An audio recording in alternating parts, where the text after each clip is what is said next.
The White Hell. The Aleutian Islands, February 1943. Sergeant James Caldwell had seen his share of hell in this godforsaken war, but nothing compared to the frozen wasteland that stretched endlessly before him. The blizzard had separated him from his unit 3 days ago, and now he trudged through knee-deep snow, each breath a knife in his lungs, each step a battle against the wind that howled like tortured souls. His supply drop had missed the mark by miles. His radio was dead. His rations were gone. The only thing keeping him alive was pure stubborn will and the primitive shelter he rebuilt each night from snow and whatever debris he could find. But James knew the truth that gnawed at the edges of his consciousness. He was dying out here, slowly freezing to death in this white hell between America and Japan. On the fourth morning, when the wind finally died to a whisper and visibility improved to more than 10 feet, James spotted something dark against the endless white. At first, he thought it was a rock or debris from a crashed plane. But as he stumbled closer, his frost-burned eyes widened in recognition. It was a body half buried in snow, wearing the distinctive uniform of the Imperial Japanese Army. Every instinct screamed at him to keep walking. This was the enemy. The same enemy who had bombed Pearl Harbor, who had killed his brother at Guadalcanal, who had forced him into this frozen nightmare. But something made him stop.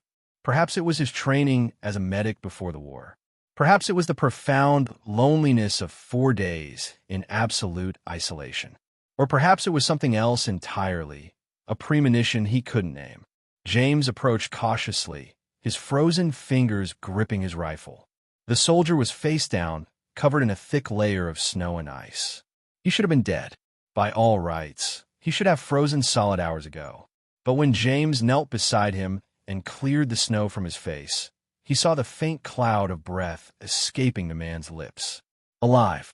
Against all odds, impossibly, he was alive. James made a decision that would haunt him for the rest of his days. He couldn't explain it, not to himself, and certainly not to anyone else. But in that moment, looking at the half-dead enemy soldier, he saw only another human being trapped in the same white hell. He saw someone's son, someone's brother, someone who was just as far from home as he was. With considerable effort, James hauled the unconscious Japanese soldier onto his shoulders. The man was lighter than expected, almost unnaturally so, but James attributed that to starvation and dehydration. He had spotted what looked like a cave or rock overhang about half a mile back, partially sheltered from the wind. It wasn't much, but it was better than dying in the open. The journey took over an hour. James's muscles screamed in protest, his legs trembled with exhaustion, and twice he nearly collapsed. But something drove him forward, some inexplicable compulsion he couldn't shake. When he finally reached the rocky shelter, an overhanging cliff face that created a natural alcove, he laid the Japanese soldier down as gently as his numb hands would allow. James gathered what little dry wood he could find and started a small fire using his precious remaining matches. As warmth began to fill the shelter, he removed the soldier's frozen outer garments and wrapped him in both their blankets. Only then, as the firelight flickered across the man's face, did James get his first good look at his unexpected companion. The soldier was young, probably not even 20, with a face that would have been handsome if not for the frostbite darkening his cheeks and nose. But it was his eyes that made James's breath catch. Even unconscious, even half-frozen, there was something wrong with those eyes. They moved beneath the closed lids, rapidly, frantically, as if witnessing something terrible. And when the firelight hit them at certain angles, they almost seemed to reflect it back, like an animal's eyes in the dark. James told himself it was just the exhaustion, just the cold playing tricks on his mind. He told himself a lot of things that night. None of them were true. The thaw. Morning came with an eerie stillness. The blizzard had passed completely, leaving behind a landscape of pristine white beneath a gray sky. James woke with a start, his hand instinctively reaching for his rifle before his sleep-fogged mind remembered where he was and what he'd done. The Japanese soldier was awake. They stared at each other across the dying embers of the fire, two enemies brought together by circumstance, separated by language and war and everything that had led them to this frozen moment. James kept his hand on his weapon, but didn't raise it. The Japanese soldier made no move toward his own gear, which James had carefully placed on the opposite side of the shelter during the night. "You're awake," James said, knowing the words were useless but needing to break the silence. The soldier's dark eyes followed his movements with an intensity that made his skin crawl. There was something off about his gaze. It was too focused, too aware, as if he'd been conscious for hours and had been watching James sleep. The soldier's lips moved, and a word emerged, soft and rasping. "Thank you." The English was heavily accented, but unmistakable. James blinked in surprise. "You speak English?" "Little bit." The soldier coughed, and James noticed how his breath came out in white puffs despite the relative warmth of the shelter. "Learn in school. Before war." He struggled to sit up, and James found himself moving forward to help before he could think better of it. Up close, James could see the extent of the frostbite damage. The soldier's fingers were blackened at the tips. His face bore the waxy marks of freezing tissue, but somehow he moved without apparent pain. His eyes, those unsettling eyes, never left James's face. "I'm Sergeant James Caldwell," James said, settling back against the rock wall. "United States Army Medical Corps." The soldier nodded slowly. "Private Kenji Tanaka, Imperial Japanese Army." He paused, and something flickered across his face, an expression James couldn't read. "You saved me." "What?" It was a fair question. James had been asking himself the same thing all night. "I don't know," he admitted. "Maybe I'm just tired of death. Maybe I've seen enough bodies to last a lifetime. Or maybe I'm just stupid." Kenji made a sound that might have been a laugh or a cough. Maybe all three. His expression grew serious. "You make mistake, Caldwell-san. You should leave me in snow." "Well, too late now." James poked at the fire, coaxing life back into it. "We're stuck here until the weather clears enough for me to find my unit. Might as well not freeze to death in the meantime. Your unit is dead." The words hit James like a physical blow. He jerked his head up, staring at Kenji. "What did you say?" "Your unit," Kenji repeated, his face expressionless. "All dead. 3 days ago. Artillery strike. I know because my unit—" He stopped abruptly, as if catching himself. James's hand tightened on his rifle. "How the hell would you know that?" Kenji's eyes reflected the firelight again, that strange animal gleam that made James's stomach turn. "I was there, in the snow, watching. I watch everything in the snow. For a long time now. That's impossible. You were unconscious when I found you, half frozen." "Was I?" Kenji tilted his head at an odd angle, like a bird examining prey. "Or did I let you find me?" James raised his rifle now, pointing it directly at Kenji's chest. "Start making sense, or I'll finish what the cold started." But Kenji didn't seem afraid. Instead, he smiled, and in the dancing firelight, his teeth looked too sharp, too numerous. "You want to know what happened next, Caldwell-san? The terrifying part." He leaned forward, and James could have sworn his shadow on the wall behind him moved independently, stretching and writhing like something alive. "I'm not Private Kenji Tanaka. Not anymore. Kenji Tanaka died 3 months ago. But something in the snow found him. Something old. Something that hungers. And when you pulled me from the snow, you invited it into your shelter. Into your warmth. Into your world." James's finger tightened on the trigger, but Kenji continued, his voice dropping to a whisper that somehow filled the entire cave. "You should have left me in the snow, American, because now I am thawing. And when I am fully thawed, when the last of the ice melts from my heart, I will show you what I really am." The waiting game. James didn't sleep that night. He kept his rifle trained on Kenji, who had returned to his spot across the fire after delivering his cryptic warning. The Japanese soldier, or whatever he was claiming to be, sat perfectly still, barely blinking, watching James with those unsettling eyes. As hours passed, James tried to rationalize what he'd heard. The man was delirious from frostbite and exposure. That had to be it. The cold could make people say crazy things, could scramble their brains, and make them believe impossible nonsense. James had seen it before, soldiers babbling about angels or demons in the snow, convinced they were dead or damned or somewhere in between. But the rational explanations didn't account for everything. They didn't explain how Kenji knew about his unit's fate. They didn't explain the way his shadow moved, or how his eyes reflected light like a cat's. They didn't explain the growing sense of dread that coiled in James's gut like a living thing. "You don't believe me," Kenji said, breaking the silence. His voice was different now, smoother, less accented, as if speaking English was becoming easier with each passing hour. "You think I'm mad, damaged by the cold. Can you blame me?" James kept his rifle steady. "What you're saying is insane." "Is it?" Kenji's head tilted again, that strange bird-like gesture. "Tell me, Sergeant Caldwell, how long have you been in these islands?" 6 months. "And in those 6 months, have you heard the stories? The things the Aleut natives whisper about? The reason they abandoned certain islands long before this war ever began?" James had heard stories. Every soldier stationed in the Aleutians had heard them, tales told in hushed voices in the barracks late at night. Stories about the Kalyapilic, spirits that lived in the ice and snow. Stories about hunters who went into the white and came back changed, wearing their own faces but housing something else inside. The native guides refused to venture into certain areas, claiming they were cursed, claiming that things lived there that predated the ice itself. But those were just stories. Superstitions born from isolation and harsh conditions. "I see you have," Kenji continued, reading James's expression. "Good. Then you know this place is old. Older than your country. Older than mine.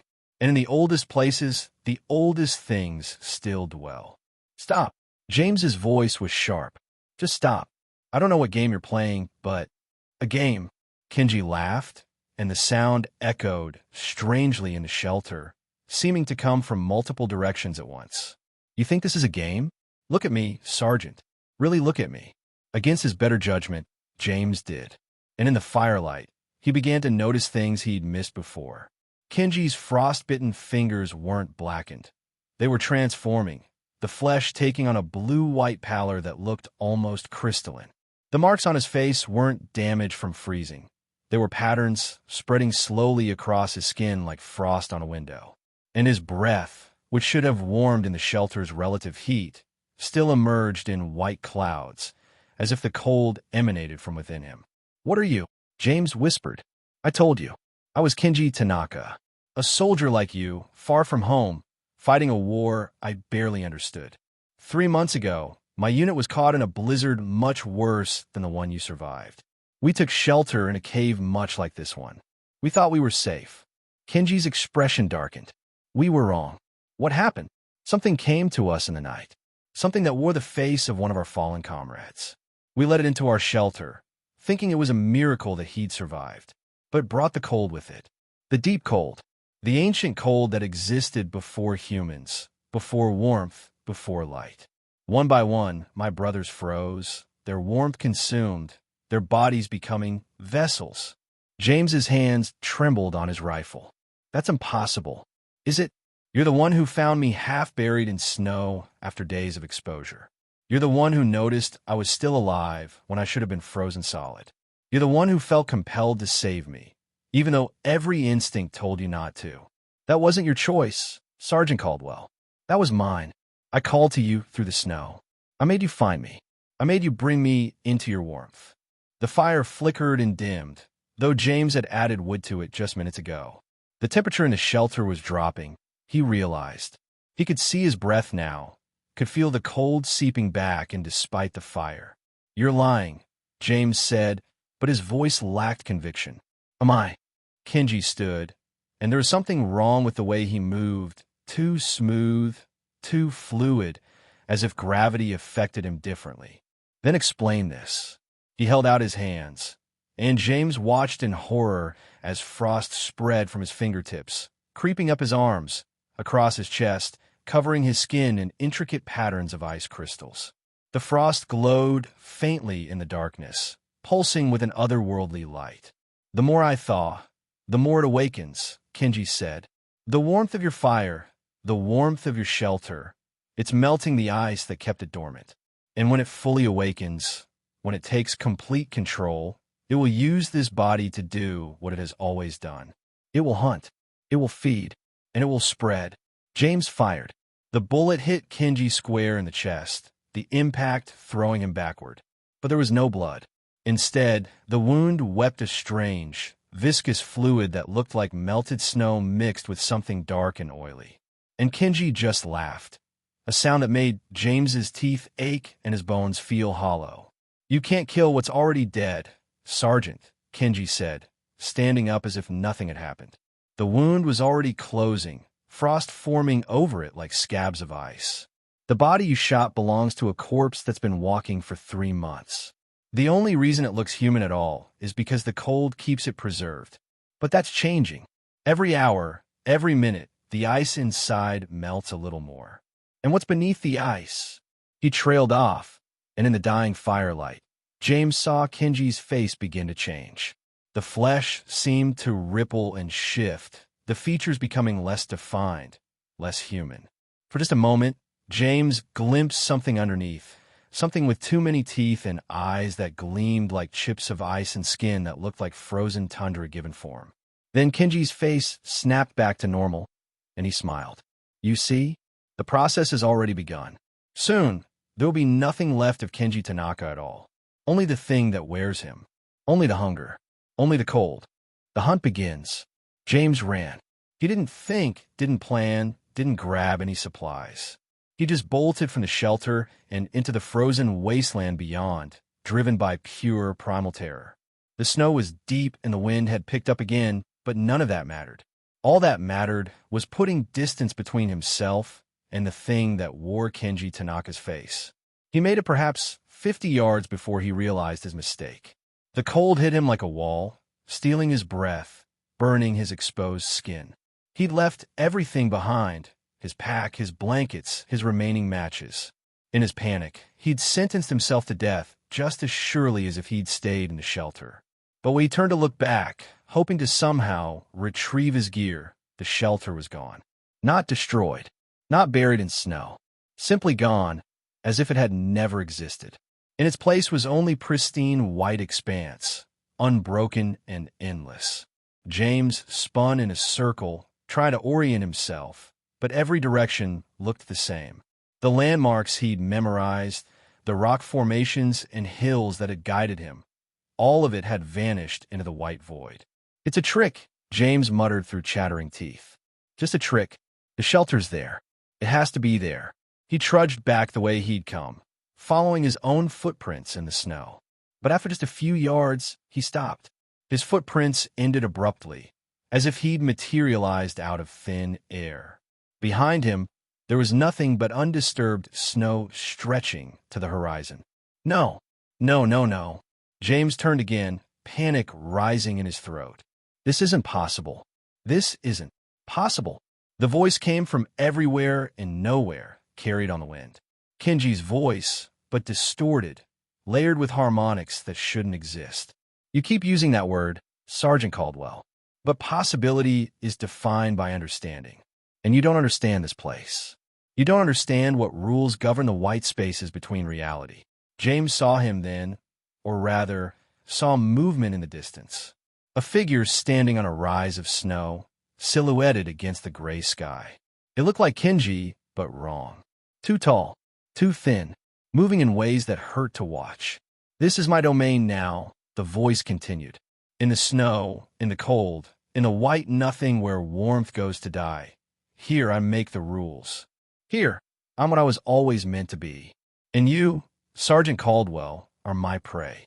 James started running again, this time with no destination in mind, just an animal need to flee. But no matter how far he ran, the landscape never changed. He could feel himself weakening, feel the cold sinking its teeth deeper into his flesh.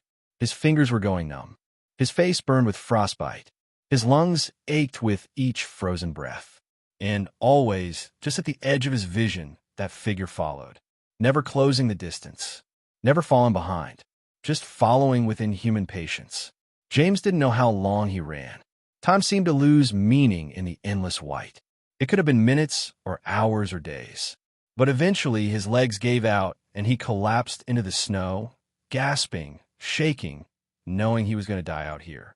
As he lay there, face down in the snow, waiting for the end, he heard footsteps approaching. Slow, deliberate, the crunch of snow under feet, or whatever passed for feet now. You're wondering why I haven't killed you yet, Kenji's voice said from directly above him. James didn't have the strength to look up. You're wondering what game I'm playing? What point there is to this chase? A hand, cold as ice, strong as iron, grabbed James's shoulder and flipped him onto his back. And James finally saw what Kenji had become. The transformation was nearly complete.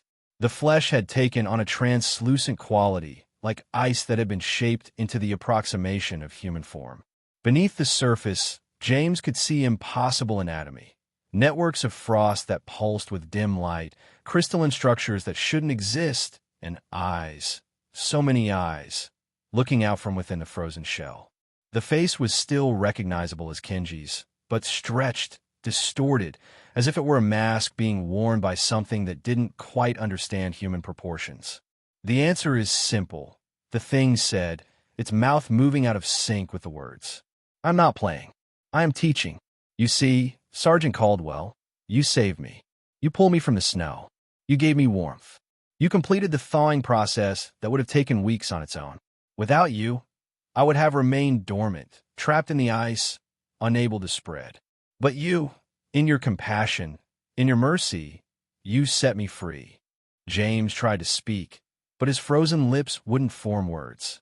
And now, the creature continued. Now, I'm going to show you what mercy gets you in a world at war.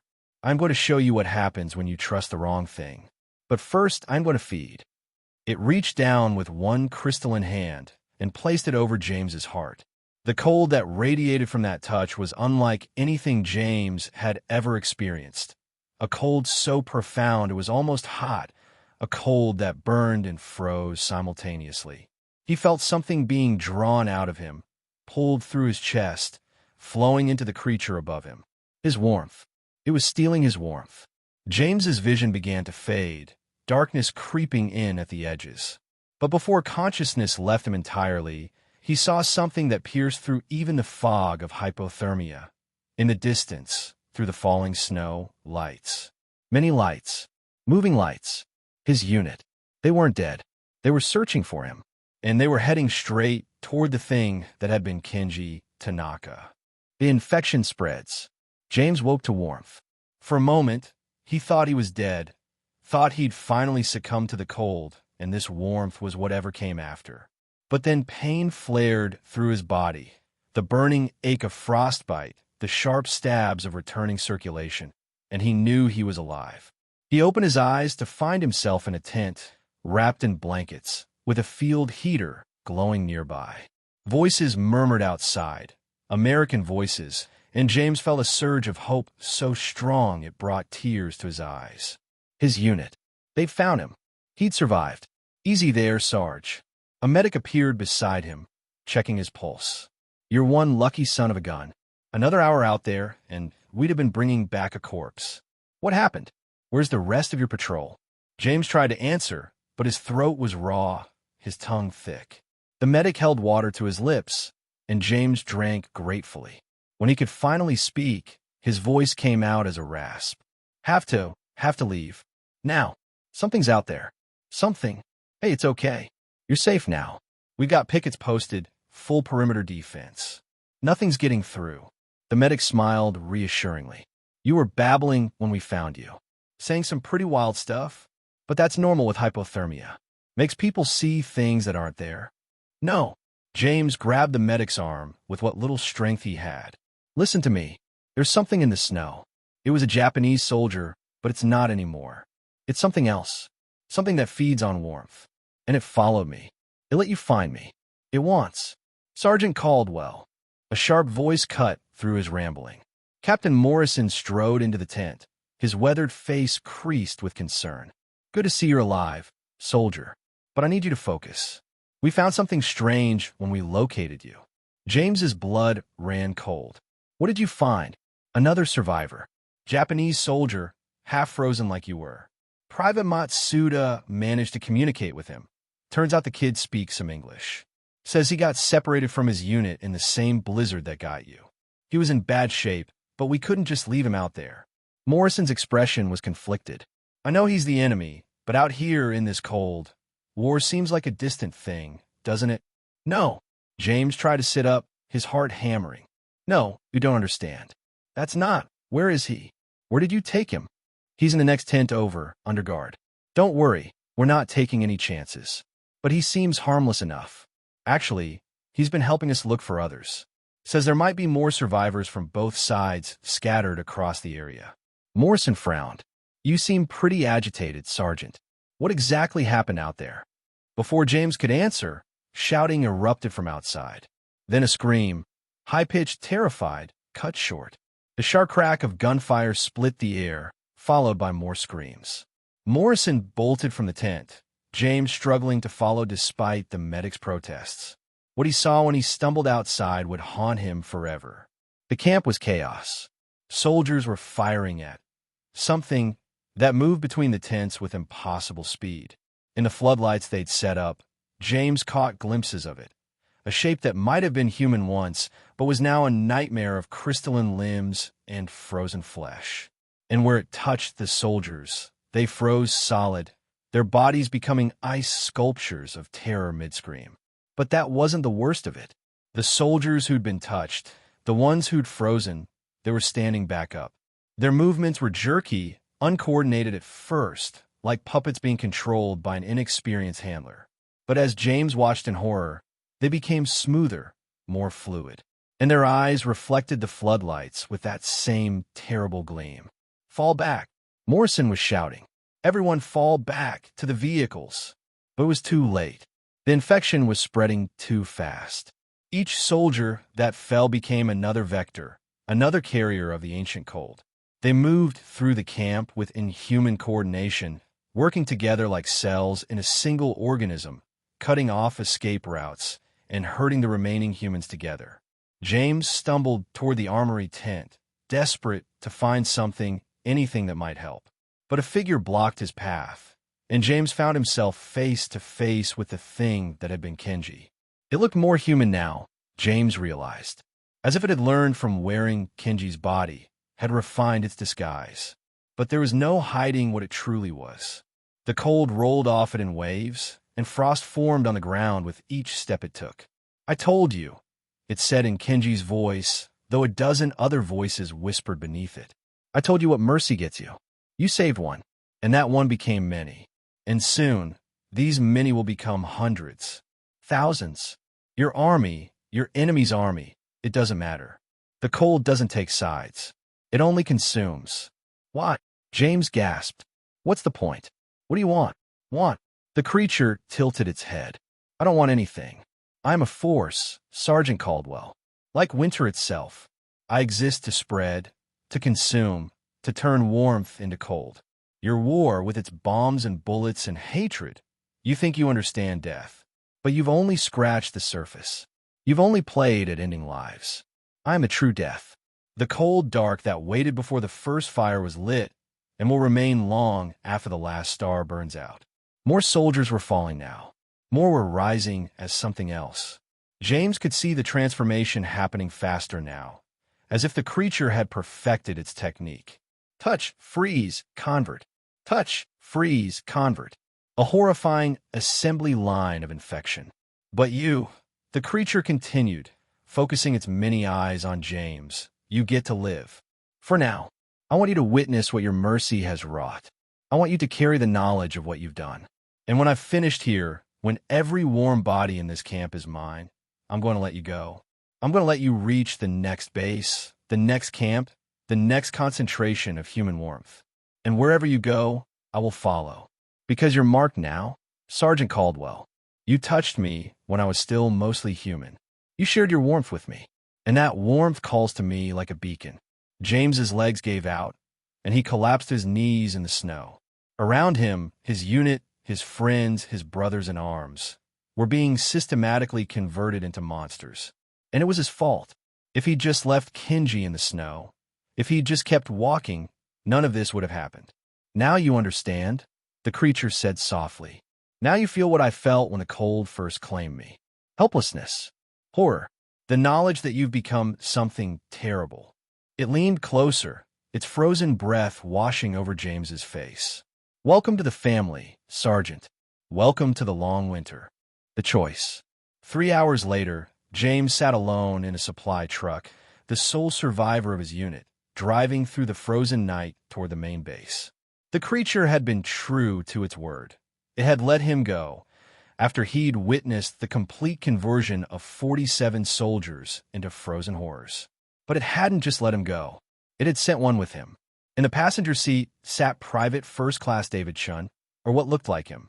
Chun had been the first to fall, the first to be touched and frozen and remade. Now he sat motionless, staring straight ahead, not breathing, not blinking. James knew that if he looked closely, he'd see the telltale signs. The slight translucence to the skin, the unnatural stillness, the cold that radiated from his body. "Why?" James finally asked, breaking the terrible silence. "Why send one with me? You've already marked me. You said you could track me." "True," Chun said, but it wasn't Chen's voice. It was the creature's voice, speaking through Chen's frozen lips. "But I'm weak still. Spreading between hosts takes energy, drains the cold that sustains me. Better to ride with you, save my strength, arrive at the next warm place ready to feed." James's hands tightened on the steering wheel. The main base was 60 miles away, home to over 300 soldiers. If he brought this thing there, if he unleashed it among such a concentration of human warmth, the infection would spread exponentially. Within days, it could consume the entire American military presence in the Aleutian chain. And from there, "You're thinking of doing something stupid," Chun said, still not moving, still staring ahead. "I can sense it. Your heart rate is increasing. Your palms are sweating despite the cold. You're thinking about crashing this truck, about killing yourself and me together." James didn't respond, but his foot pressed slightly harder on the accelerator. The road was treacherous, winding along the coast. One wrong turn, one deliberate swerve, and the truck would plunge into the freezing ocean below. "It won't work," the creature continued. "I've survived in ice for eons. A little salt water won't destroy me. It would only delay me and make me angry. Maybe," James said, "or maybe the ocean is different.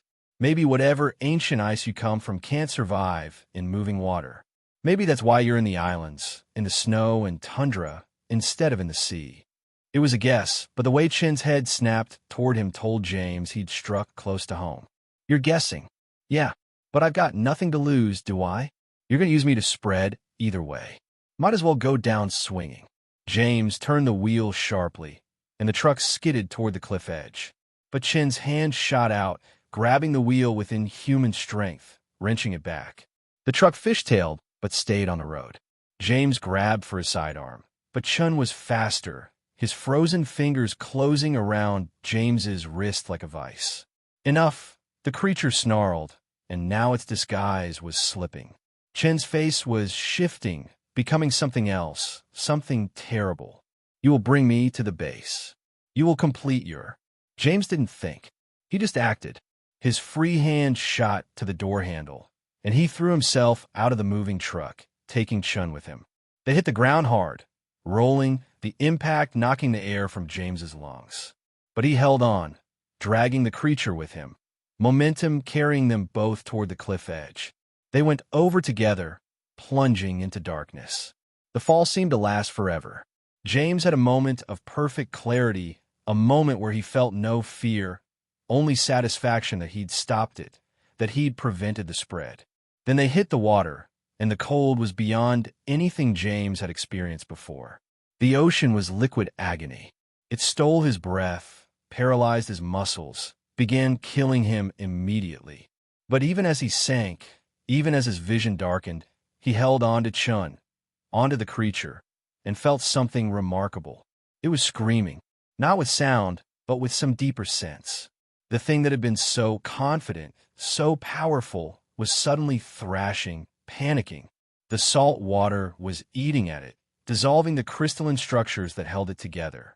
James could feel it breaking apart in his grip, could feel the ancient cold dissipating into the vast cold of the ocean, neutralized, diluted, rendered powerless. As consciousness faded, James saw a light above him, saw a shape diving into the water, felt strong hands grab him, pull him upward. His last thought before darkness claimed him was simple. I stopped it. James Caldwell woke up 3 days later in a military hospital in Anchorage. The doctor said it was a miracle he'd survived. Hypothermia, near drowning, severe frostbite that had cost him 3 fingers and part of his left ear. But he was alive. They told him his truck had been found crashed near the coastal road, but he was the only body recovered. They assumed Private Shun had been washed out to sea. They asked what had happened, why he'd crashed, but James's story, the truth, would have sounded like the ravings of a madman. So he lied. He said he'd swerved to avoid hitting something in the road.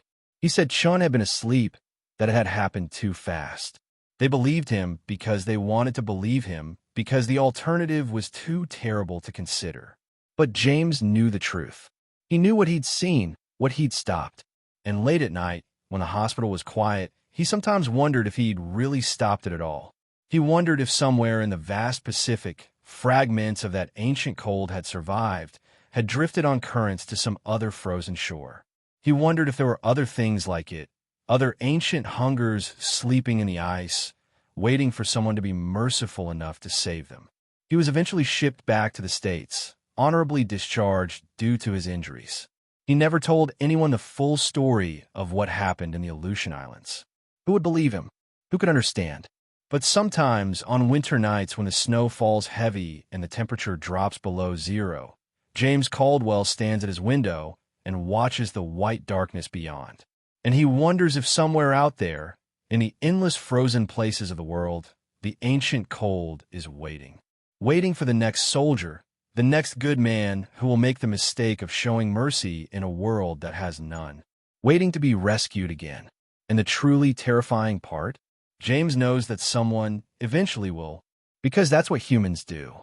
They see someone suffering and they help. They see something frozen and they bring it in from the cold. They show mercy because they have to, because it's what makes them human. And that mercy, that beautiful, terrible mercy, will be the death of them all.